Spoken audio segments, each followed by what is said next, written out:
Welcome back to Queen's Mindset. If this is your first time joining us, welcome, welcome, welcome. I am super excited. I can't wait to share with you what we have in store for you tonight. We have a powerful story. I mean, listen, I hope that you are sitting now at the edge of your chairs because this is going to be really, really good. But before we go any further, if you have not done this already, make sure that you hit that subscribe button just right down below and make sure you're subscribed to this channel so you can be kept abreast of all of our videos as soon as they come out. Okay, let's head right into it. Hi, Crystal. Welcome to Queen's Mindset. How are you doing? Hello there. I am doing wonderful. How are you? I am good. I am good. So, Crystal, tell me a little bit about yourself, who you are and what you do. So my name is Crystal Grant. I am a pastor. Most persons know me as Crystal Nichols or Crystal Hamilton, but I got married about 2 years ago. So I'm now Grant. I have 4 children plus 2. So I have 6 children. I am a pastor, and I have a ministry right here in the island of Barbados. Awesome. Okay, so that sounds like you do so much. I mean, you do pastoring and then having a whole family and everything. How did you find the time to balance it all?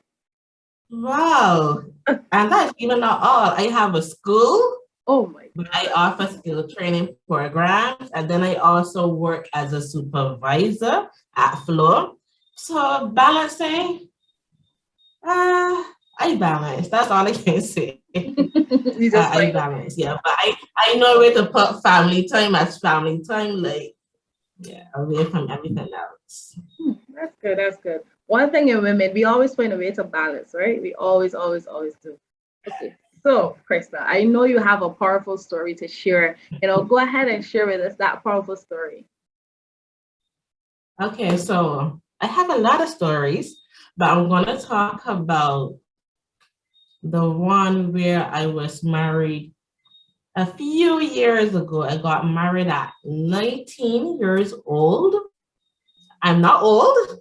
I'm still not old. But yes, I got married at 19 years old. At that time, I would have won the Forever I Do competition as well. So in my mind, I thought, I have it all covered. I'm doing the right thing, the right person, everything. And about 2 years or 3 years in that marriage, I remember when I was home, every day I would cook. And my husband at the time, he would come home late at night, don't eat any food. And I put the food in the fridge, like nothing like that. And they came like, I think 2 weeks, I accepted that, no talking or anything like that for like 2 weeks. And I know I'm kind of crazy in my head to accept that for an entire 2 weeks, but sometimes I think, sometimes silence is better, or maybe, you don't know, the man probably want that little quiet time and not me confusing him all the time. So at 2 weeks now, I asked him, what's really going on? Like, you have come home, you haven't spoken to me, you got up, you go to work, you get back home late, you don't talk. And at that moment, he just looked at me. He didn't answer me, anything like that.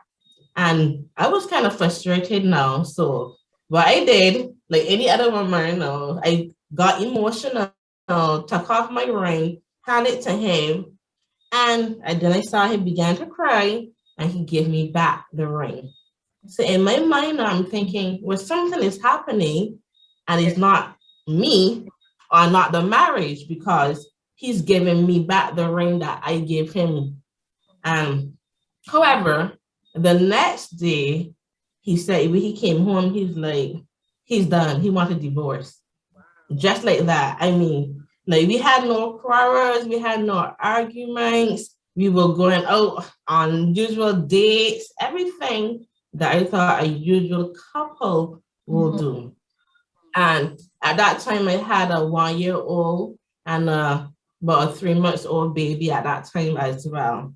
And I'm thinking, like, at this point, I don't know what to do. So what I did the same night, I didn't want to make any argument. And I believe God, like, you know what, God, you can make anything happen at that point in time. And I just decided to leave. I called my dad and I went back in for the night and I sat down. I was crying. And, you know, my dad, my mom, and everyone's like, everything's going to be all right. Everything's going to be all right. The next day I went back home. When I turned the lock, I couldn't get in. Wow. I got in my key. I couldn't get in. Wow. So here now, all of my clothes, everything is on the inside. The baby's clothes, pampers, everything is inside of the house. Wow. And I cannot get in. I called him and he answered, he put on the phone. And I'm in my mind thinking, like, I do not know what is really happening, what is really going on at this point in time. So I left, gone back by my mom and dad, without clothes, without shoes, baby, without anything. And at that time, he had given me a vehicle as well. So I was driving that vehicle as well. So when I got back home now, I remember the vehicle broke down along the highway. So when I got in, I called him and I told him where the vehicle broke down. And he said, okay, I can pass for the key in the vehicle. So he passed for the key of the vehicle, and guess what? He never brought it back. Wow. Never brought it back. And the next day, I was sick. And when I took a test, I was pregnant. Oh, dear. I was pregnant. Wow. And when I called him, I'm pregnant, he told me, kill the child. It has nothing to do with him. Kill the child. Kill the child. Wow. And so here I am now. So I'm going through now pregnancy. I'm going through divorce, everything, my belly big, everything. And I walk in the street too. Yeah. And he ain't giving me back my clothes. He gave me nothing.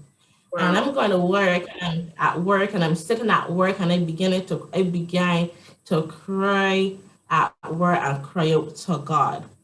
And it's only when the Lord visited me in a dream and showed me exactly what was going on. Wow. Was then that when I mentioned it, then I didn't even call him. I called a family member of him. I told her what I saw in the dream, and then she said yes. Wow. Then she said yes. And at that point, I was done. Like, not done with him, but it's like I was done with God. Because to me is, how did I got married? How did I win the Forever I Do competition? How did I was going to church? I was the youth president, but yeah, I'm preaching and teaching to other people, and my home is not broken for nothing that I know of or nothing that I did as well. And I was really devastated. So I even stopped going to church. Like, I literally stopped going to church. And I literally stopped even leaving the house. So I quit my job. Wow. And therefore, I wasn't provided for my two other kids as well. And I was going through my emotion and depression and stuff with being pregnant. So I would have lost so much weight. I was less than 120 pounds. Wow. So I was probably being pregnant. I was small. So people saw me like thinking like I probably have HIV, or you know how they always got some stigma to this thing. Yeah. But I literally did not leave the house for more than a year. Wow. I did not leave the house. So even when I got the baby, came right back home, I did not leave the house. And I remember my friends coming home by me, coming into the room and literally dragging me by my feet off the bed, telling me, Crystal, you can't do this. You got children. You have to get out. You have to go. You have to come out. Yeah. But I was so devastated because it's like I didn't think that God was there when I needed him.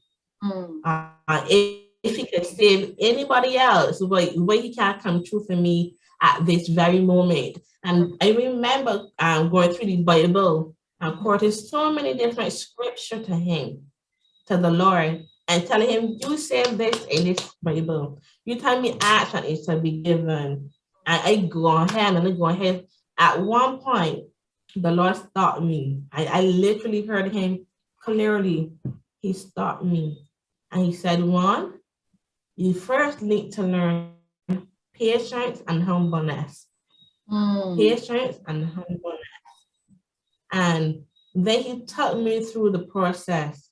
Because I remember telling him, you were say who God put together, let no man put asunder. And then God on this line, he was like, and I say, Lord, and you say you're gonna give all me, you're gonna give the children of God the desire of their heart. And then he said, you said what? The desire of your heart. You asked, you saw him in church, perfect, and you asked me, Lord, I make, and I say no. He said, I say no, but you didn't heard when I say no. Oh, wow. So guess what? It was your desire. So I honor your desire. Wow. So now it is time now that you must face it. And it's only from then that I wake up. But even when I wake up, I was still vexed at the Lord because like he could have done much more that I think that he could have done. And I even remember that I couldn't sleep, nothing like that. And the doctor prescribed to me some sleeping pills. And I was like, I'm sick and tired of life. No, at this point, I wasn't even thinking about my children anymore. I'm thinking about my emotional hurt and my emotional abuse because he was going around saying, like, to make himself covered, he was saying all the bad and negative things he was doing, he was saying I was doing. Wow. And it was like, I was really, really hurt because I remember even going out to a chefette party. I remember I was very pregnant, and a lady there asked another lady if this is the person's wife, and she said yes. And the lady said, "Oh, well, that church is carried. It's not her. It's not his." He said, "It's not his." So even like people was talking that I didn't even know. Right. So I was really hurt. And so at that point, I wasn't even thinking about baby, I wasn't thinking about the children. So this sleeping pill, a bottle of sleeping pill, I literally took all of the sleeping pill. Wow. Because I was done. So when people talk about people depressed and they don't know how they can want to commit suicide, like I have been there. When everything is on top of your head and in top of your mind, you forget about the ones you really love. You forget about everything else. Yeah. At that point, the emotional hurt and abuse is what is overtaking you. But you know what? God had a plan and purpose. So even although I took that bottle of sleeping pills, I literally just vomit out every bit. Well, every single bit. I just vomit it right out. And you were pregnant at that time when you took the sleeping pills, or that was after you had the baby? That was when I was pregnant, very early pregnant. Yeah.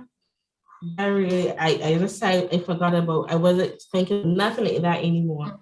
It's like I thought I had a family and my desire, my wish is like I never wanted a broken home. Yeah. I never wanted a broken family. You know, like I know you go through a trials and tribulations, but I never wanted it. I mean, he was never abusive before. It's only that one, probably until he said he's done and he want a divorce, he actually literally came and grabbed me by my throat. Wow. Yeah. At that point, I was like, what's really going on? And he just pushed me on the wall and grabbed me by the throat and said, I want a divorce, I'm done. Wow.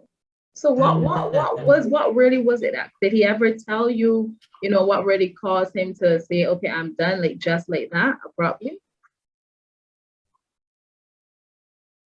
No. I remember like after the divorce, but before I wasn't already going through the divorce, I wasn't going to go for it. And it's only the Lord told me, get on a flight. And I booked a flight and traveled the next day. And I stayed out of the island for a week to have that silent time with the Lord and no one around me bothering me, anything like that. And it's only when I was traveling back to Barbados, I heard the voice say, now is the time to go. And I was like, go for the divorce? And I said, yes.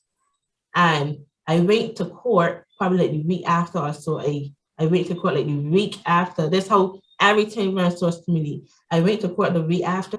And when I got into court, the judge asked what was the reason here. And I said divorce. And the judge said granted. The judge did not even ask what, why, you all need to go counseling, you all have children, nothing like that. The judge said granted. And it's only when I got home, not even when I got home, I remember when I was walking back to the vehicle from court, I saw him calling and calling and calling my phone. And I'm like, get granted divorce. And he's calling my phone constantly. And I literally look at the phone and I didn't answer. And it was over 10 times he called and I turned off the phone. I got home and I went to sleep. I got home and when I got up and I turned on the phone, I saw multiple messages from him. And he said he's sorry. He's really sorry. I was a good wife and I didn't do anything wrong. It was all him. And he just said like he have gone into church. He's going to a men's retreat the weekend. But at this point, I just was like, you've had enough. Yeah. Cause anytime in my mind, like I've tried all I can and I've waited. But if the Lord time me go ahead and it was not if I go to court and come out, that's it. It's not renewing of the vote of anything or anything like that. That just it. But even before that, I should have started the signs. Let me say signs. Because I remember when I listened to a lot of marriage counseling or marriage ministry, they always talk about getting along good with, your in-laws and stuff. And I remember how when we were together, I never had any relationship with his in-laws or anything like that. They never accepted me. At that time, I just I was going to church, but I still young. And I had like 3 or 4 spears in my ears. And I had gold caps and stuff. So they never accepted none of that. And then too, he came away from his family to be with me.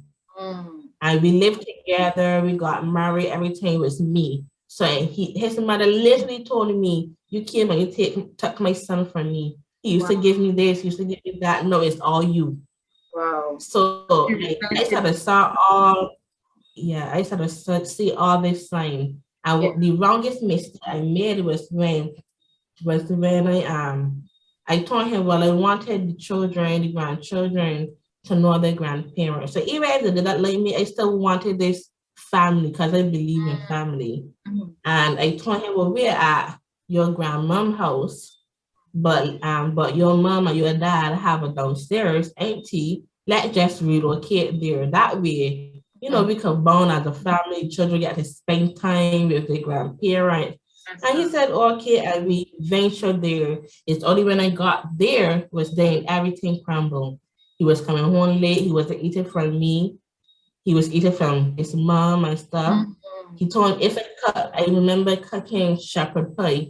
And he said that baby food, he don't eat shepherd pie. Wow. But his mom cooked next day mashed potato. And he ate mashed potato. So it's like I went into an environment. No, that is her territory. That is their territory. That I have no control of. That was my issue. So sometimes it's good, to have. Yes, you want that relationship with your in-laws, but sometimes it's good to be away, but still have that relationship. Yeah, because then they would have too much. They get an opportunity, to be like the third person in the marriage, to comment on everything. Exactly. So even when the baby born now, I had literally 3 children. And babies were known born. The other girl is now what, 6, 8 months. And these first boy is just over 1. And he wasn't even supporting, nothing like that.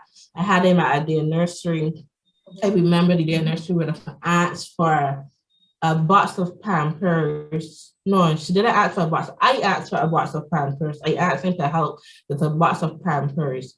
And he literally went and buy the box of Pampers, tuck it to the day nursery, and tell the day nursery, don't ever give her these box of Pampers, leave them there. When the child come there, the child will use them. Wow. And I remember asking the nursery, like, the child need Pampers. Can you just give me the box of Pampers the father buy and brought here? And she was like, no. He said to leave them here. Wow. And anybody know me as a Christian, but I can go back in my own fling up there at that point in time. I mean, I'm really changed now. I know how to be just silent. Yeah. So at that time, I took the church and I said, this is what's going to happen. The money I'm paying you, you will not get from today. And then Pampers, you're going to keep, and you're going to put them for any children up in there. Coming children are not coming back to this day nursery. And I left. I never sent the children back there. And he didn't come around, he didn't call, he didn't check for the kids. And, it was really, really hard. Now I'm a single mom, supporting 3 children on my own. Yeah. 3 children on my own. And I had to, no matter how much degrees and how much certificates I have, I'm now trying to get back on my feet, trying to apply for so many jobs, and I can't get a job. I cannot get a job. And I remember one lady called and said, one of my managers have a vacant position down Harbor Road. And I know Harbor Road is one of these stigma places. And I'm like, I'm not going down Harbor Road. Like, I can't with those ladies down there. And I'm not going down there. And I even went to the interview. The lady came back and said, you got the job. And I still didn't wait.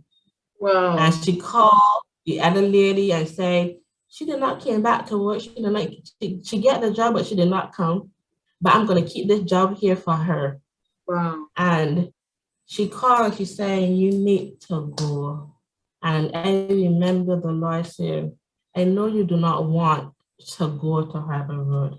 But I told you, humbleness first. And when I heard that, I put on my clothes and I went down to Harbor Road. And within 3 months, I got another job. Within 3 months, I got another job doing management. And it was like everything just fall into place afterwards, after I follow and listen to the instruction of God. But it was really, really hard. And as I said, depression and emotional cause I never wanted a broken family or be want to say that I have 2 children from 2 different families. I never wanted any of that. And even after that, I stopped going to church, as I said, and I stopped trusting God for a long period of time. I really stopped trusting God. And no, when you're hurt and emotional, what do we call it? Bounceability or rebound. Rebound. So any guys know that coming to talk to me, like, they kind of was like my rebound. Wow. I would just talk to them and go with them and all sort of stuff with them for the night. But at the end of the day, after all of that, the problem is still there. The hurt is still there. The emotion is still there. So everything is still there. Yeah. Exactly. I'm not doing anything internal, or I'm just dealing in a way of a 5-minute way, or I'm not really dealing with it. Yeah. But yeah. So how did you and your husband meet? Because I know you said you got married at 19. So did you meet him at church, or did you guys meet?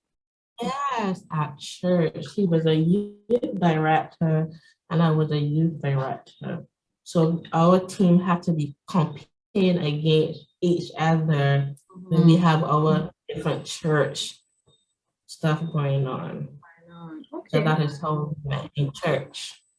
So then you all you guys came up in church, but when stuff started to happen, when you recognize, okay, something is up here based on how he's behaving, did you think to go to the pastor to suggest to get some counseling, maybe get him to come in and talk to him? Did that ever cross your mind? I'm glad you asked that, because my mom was a pastor, and his mom and dad was a pastor. Oh wow! So I mean, who do we go to?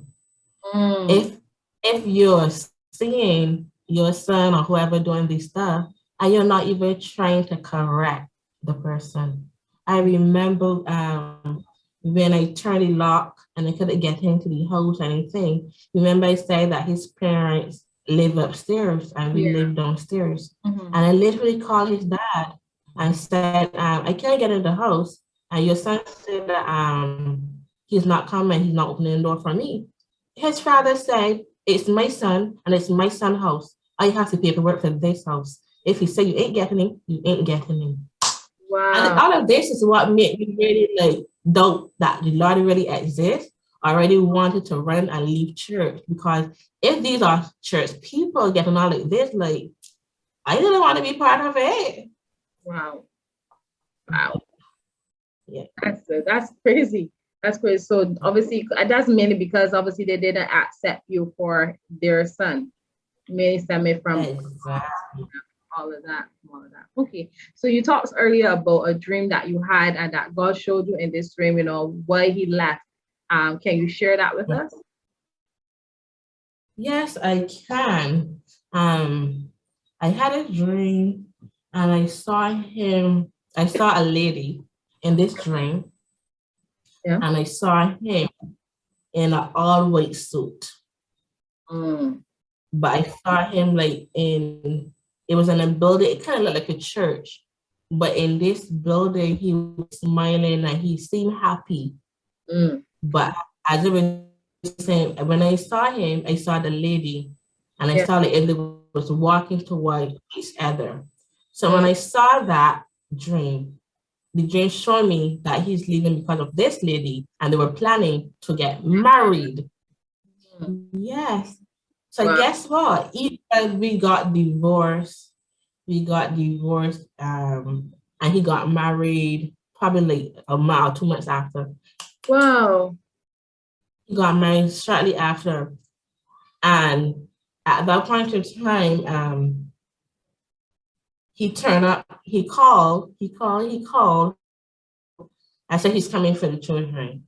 Because you're getting married now, you want the same children you're not checking for, you want it to be part of your wedding. So he's coming for it. I didn't even know he bought clothes and all this for them. Wow. Yeah. And he turned up at the house. But remember, I went to court. The divorce is final. Yeah. And literally, in this paper, he doesn't have rights to the children. So if he wanted children, he would have to call to make sure that I don't have a plan, and yes, I can give him the children. But when he called, I was like, no, you can't come for the children today. And he and his sister literally turned up at the house. Keeping eyes. He want his children. And the children don't know what's going on. And I really don't tell them anything bad about their dad. You know what? Adults business. Yeah. So I saw the children, the 1-year-old, he ran outside to his dad. And I sat back down, like I let him go to his dad. And he was like, daddy, and I just didn't pay no mind. But then I saw he running. I saw my ex-husband running. What he did, he took the child and threw the child in the vehicle. Wow. So that he was running to the house to go to pick up the other kids. Right. And his sister is outside the vehicle, in the vehicle. So the same time, I ran outside. And when I ran outside, I literally grabbed the vehicle to open the vehicle, and she locked the vehicle. Door. Wow. And yeah, he had police friends, not police officers. They are officers, but they were his friends that were there with him to make it seem as if this is law. And my cousin was home at the time, and she saw this commotion. She saw me, he coming, and she saw me run outside. So she ran and she shut in all the doors and pulled down all the windows. Yeah. And the police officers now ran to the house, but me down the house, open this house, open this house, open this house. I brought the man children. And so all of my next door neighbors ran outside now. They ran outside and brought down the car vehicle and took out the child. But at the same time, when they hit the vehicle, my ex-husband came running at the next door neighbor. So the next door neighbor take a cutlass and stuff to run he know. So they was running him, but I was still there trying now to get my child out of the vehicle. So the next door neighbor running him, a police officer up by the house telling my cousin open this door to bring the children. And the other police officer now, because it was two police officers, got out the vehicle, the police vehicle. And literally now came and dragged me. Wow. And began now to beat me. For what? Yes, please. And they literally grabbed me and threw me in the police vehicle and drove me straight down to the police station. Wow. So we got the police station. So now it's a whole commotion. Yeah. I know the next door neighbors and my cousin, everybody know, calling my parents, calling a bishop, calling a prophetess. So now at the police station, I'm in the police station sitting down. And I'm like this. And all bishops, prophetess, and everybody outside now the police station, now dealing with the police. So it was a whole big commercial car out there from now with passes and stuff outside the police station now. And I remember being in this police station, just said no, not even listening to him. And the sergeant came and asked, and because he told his husband he had to drive down by the station now. So if they have me, he would go and drive down by the station. So the sergeant came down and asked the officers, how did you get out the house? Or he called them. So he asked, the sergeant asked, so is there a document from the court saying that he has right for the children? And the answer was no. So they was like, so the sergeant was like, well, your officers are totally wrong. And he is totally wrong. Because it's not against the court order that you can't even go, this is kidnap now. It's called kidnap now. And the same time, a woman at the front desk, the police officer raised a carrier, oh, how that can be kidnapped? How that can be kidnapped? It's his children and he getting married. He getting married today. He getting married today. And he want his children. And she carrying on. Yeah. Now, Big Mouth, now, stand up. And tell she shut up in this station. I don't care if you have on a uniform, and I don't care if it's an officer, but today I ruling here, shut up, because he ain't got rights to these children. So when she started, when she raised to talk again, no, she say, who you tell her shut up, who you tell her shut up? I said, I tell you shut up in here, and if you're in front of the Prime Minister, I will tell you shut up too. So he said to the sergeant came and said, you need to shut, because she is right. He doesn't have right to, I have the court order from her divorce, and he doesn't have right to the children. He doesn't. So at that point in time, like they had no choice than to release me from there. He had no choice now to go to a wedding without his children. Right. I mean, he already divorced. He already called and apologized. Like if he would have called and talked normal, it could have gone better. It could have gone better. But the whole abuse now with the police hitting me and cuffing me and all sort of stuff, when I got home, of course, in that position, you can't feel that pain.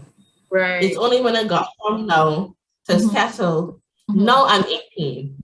Wow. So now my face is now swollen, big and black. My toenail is off. So my toenail literally came out. Because what they did, they touched the police door and was hitting it on my feet. Oh my God.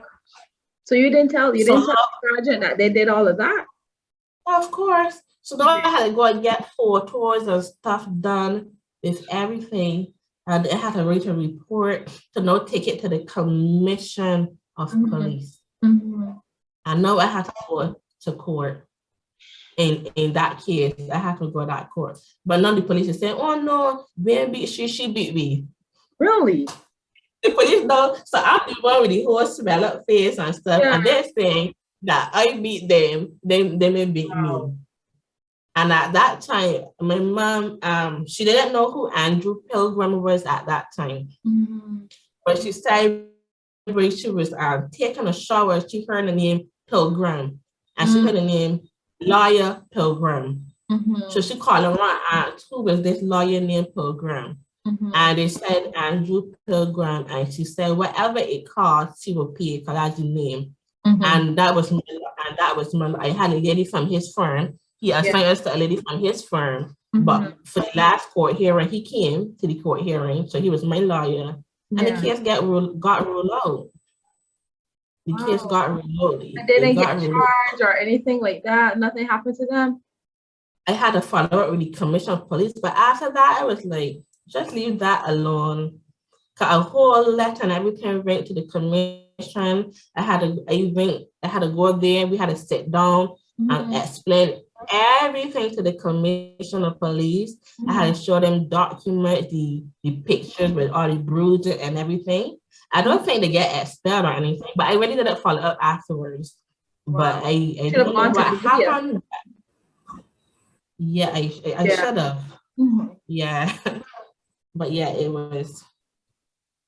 That's crazy. Wow.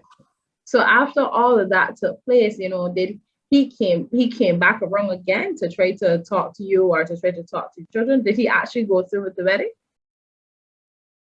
Yeah, he went through. Of course, he went through the wedding the same day. Okay. Yes, he did. But I know he didn't come back around to talk to me. What he did, probably a few months after, he went and filed an order, said he wanted the rights to see the case, which I have no issue. Right. You can see the case, but of course, let it go through the order because I don't want what's happening. You just turn up at the house and decide to kidnap a child, or you just go to the school and take them up and they go to the school and they can't file the case. Because I remember when we had separated the first time, and I had told him pick up the case from the nursery. Like, I'm not thinking I did anything wrong that you're vexed at me. You say you want a divorce. I'm telling you, pick up the kids from the nursery. I'm working. I'm home. So I'm thinking he has the kids from the nursery and it's 5 o'clock, 6 o'clock. But I'm thinking he have the kids and he probably take them home or spend a little time with them. I'm not thinking anything by it. It's only at 8:30 I got a call from the nursery that said your kids are still at the nursery. 8:30. Your kids are still at the nursery. And when I called him, he put down the phone. And I drove to the nursery and collected the kids. And this is where he would have had access to the kids. It wasn't that I was refusing the access or anything like that. It's like he just wasn't paying them money. Every time he picked them up from school, he leave them at school. Like he didn't want to be part of their life at all, period. Yeah. So he had, in order to see them, he would have to make a phone call to me and tell me he wanted to see the case. Are you doing anything today? But after that, after he got married, he decided he's gonna file an order to have rights to see the case.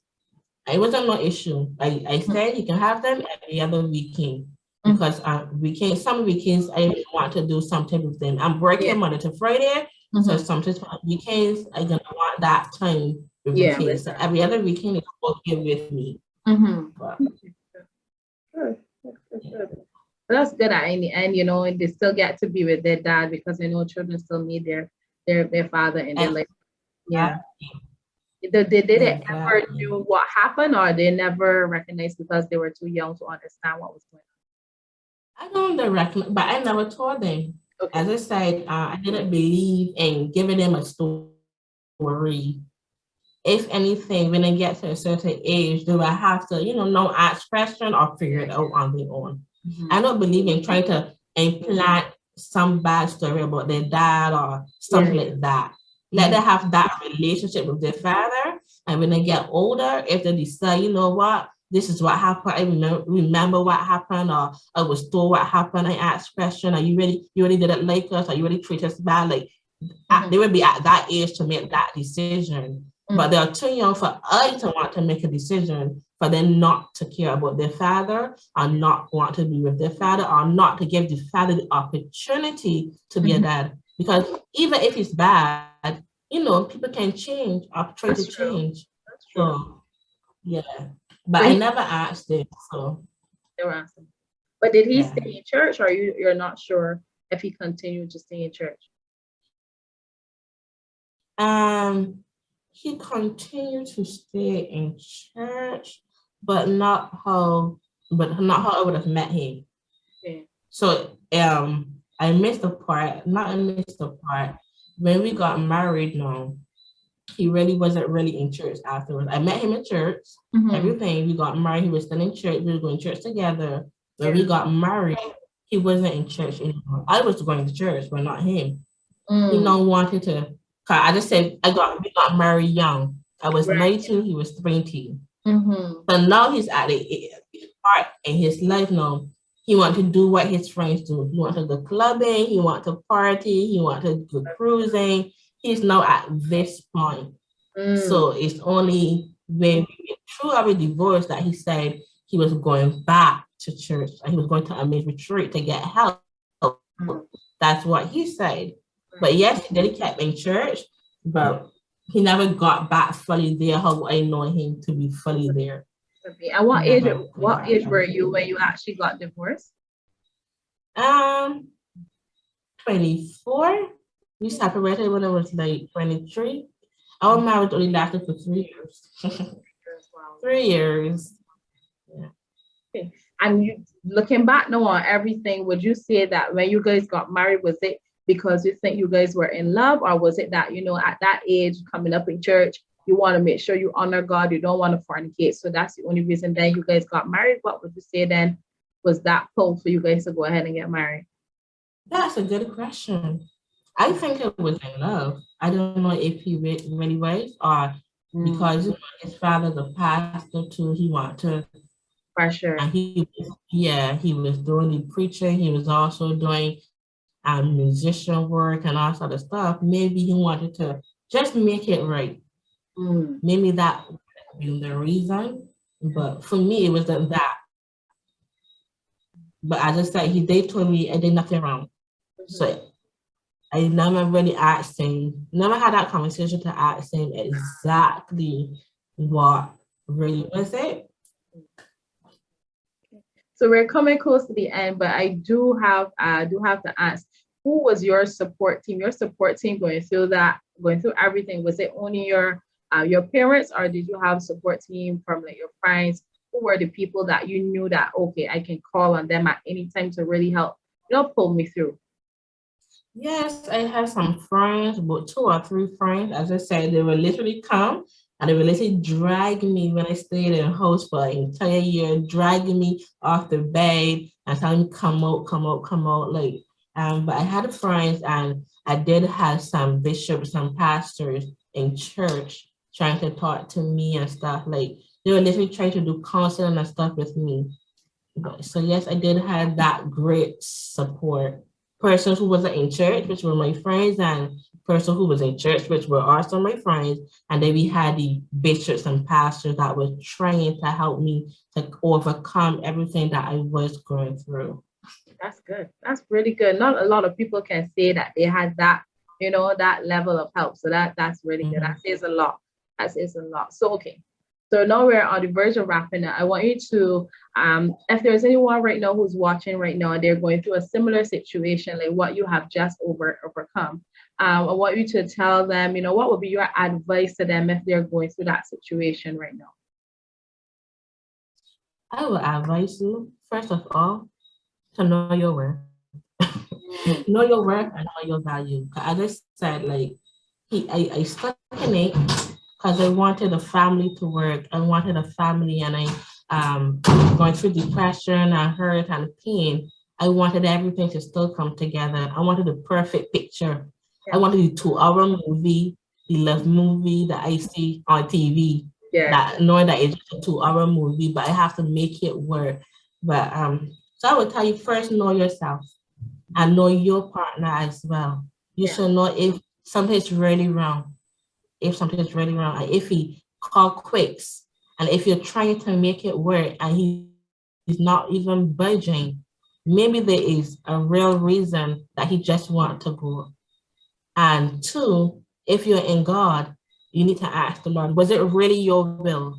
Because I know sometimes we make up stories to cover and say, the Lord said, who God put together, let no man put asunder. We make up all these stories to make ourselves seem that we did the right thing. We really and truly, we probably went out of God's will in the first place. So 2, always go back to the source, the Lord, when you're in that quiet time, where you can reflect and ask the Lord, show me if it was really in your will, and show me the plan and what I should do now and the step I should take. Yes. Well said. Well said. Well said. So, guys, you have it. Krista has just shared her powerful story with us. She's her takeaway is really know your value and know your worth.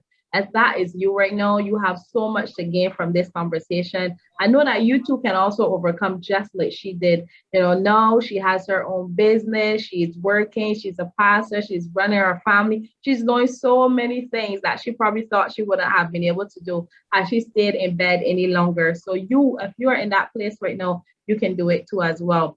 So that's it for us, Chris. I just really want to thank you for sharing your story and being transparent. I am sure that somebody was blessed and a heart was touched and a life has just been transformed because you would have shared. So thank you. Thank you. You're welcome. So you guys that are watching, make sure that you share this link with someone so that they too can hear Crystal's story, and also like and comment down below because we want to hear your feedback. We want to hear your thoughts, what you thought about her story, and anything else that you may want to share with us. And most importantly, make sure that you have subscribed. So just click that subscription button just right below so that you are subscribed to this channel. So thank you guys for watching. Have a great night. Bye. Hey guys, thank you for watching Battered, Bruised, Not Broken. This has been a phenomenal season. On this season, we had so many powerful women who shared their stories with you. We had Lisa Bell all the way from Barbados, Croxine Cooper Mays from Jamaica. Our featured woman of the season was Alison Brown Ellis all the way from Barbados. We had Danielle Palside from Trinidad, and we had Nakisha Vaughn from Barbados. We had Spec Shoza Najeri from Kenya. We had KHADIJAH Collymore from Barbados. Wilma Blyden from UK, United Kingdom. We had Alison Weeks from Barbados. Anya Henderson from the United States of America. We had SHAKERA Trotman Chase all the way from Barbados. We had AKILAH Holder from Trinidad. And to finish off our season, we had Crystal Grant from Barbados. This has been a phenomenal season, and get ready for season 3. If you have a story that you want to tell, you had an adversity that you have been able to overcome, and you want to share it with the world, you want to empower women with your story, you want to help bring healing to others with your story, then this is the show for you. Send us an email at queensmindset.qm@gmail.com and let us help you to tell your story.